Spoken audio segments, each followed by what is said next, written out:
Hey everybody, it's Christian, downtown realtor here in Vancouver. For today's video blog, I wanted to talk to you about housing affordability and supply. And I'm going to start this video blog off by just expressing my surprise at the government response, that's the BC NDP government, to how the assessed values came out and were down 10%. As you know, January 1st, the assessed values come out.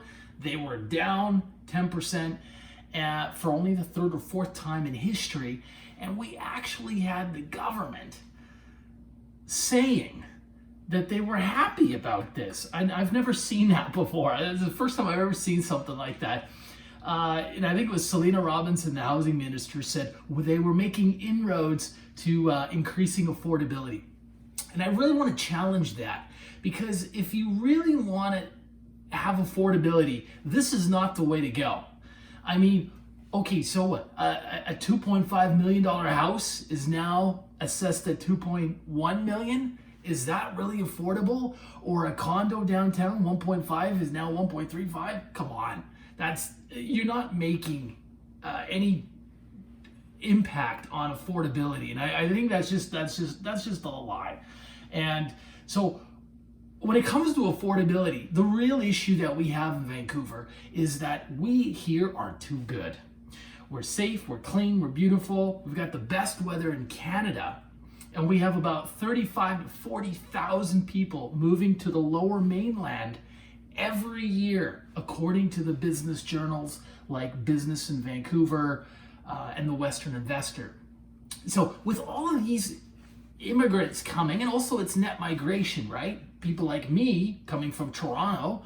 So when you have a population that's growing like that, we need homes for people to own and to rent. And if we're not adding more supply, well, obviously rents are going to go up, way up, and they have, and the price of homes is going to go up because there's not enough to go around. That's the issue here. And I'll tell you a story. I was talking to a very interesting story about how long the approvals process is for Vancouver developers to get the okay from City Hall to build a tower. Listen to this. I'm talking to one of the VP of sales from one of the bigger developers here in Vancouver, and he asks me a brilliant question. He says, Christian, or a statement, he says, Christian, do you know it took the United States less time to announce and put a man on the moon than it takes for us to get a tower approved and built? That's incredible. And it takes in Vancouver an average of 7 years or more to get a tower approved and built. And that is too long. And that's why we don't have enough supply coming on the market. Compare that to Seattle. In Seattle, it takes 9 months. I mean, that's crazy. And that's what this gentleman was telling me. But there's no, and that just speaks to why we have these affordability issues here in Vancouver. And so I wanted to share that with you.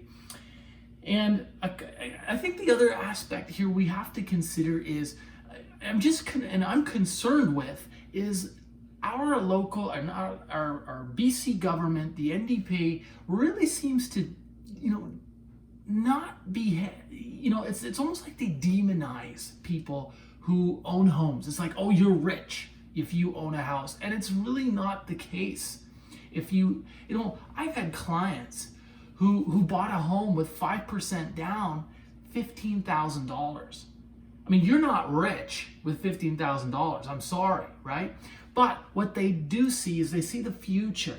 They see that 20, 30 years from now, owning a home is how they build equity. Owning a home is how they might send their daughter to university. And so that's where people come from who are trying to get into the housing market. It's not because it's just they want a better future for themselves. And I think reasonable people will get this. And I'm concerned that our government doesn't get that. I mean, they really need to rethink how they're looking at this. And we're going to see, while we've seen assessed values come down, don't be surprised if they're up next year.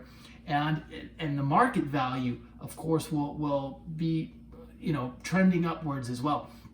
And that's the other aspect too. Don't forget, assessed values are just that. They're a snapshot in time from one Canada Day to the next. In this case, 2018 to 2019, and so they're not even reflective of market value. But nevertheless, I wanted to share that with you. There's a lot of better policies that the government could think of. They can get more creative, and let's do that. Let's not be cheering for a decrease in home values. Thanks very much for tuning in. If you've got any comments or questions, you can leave them down below.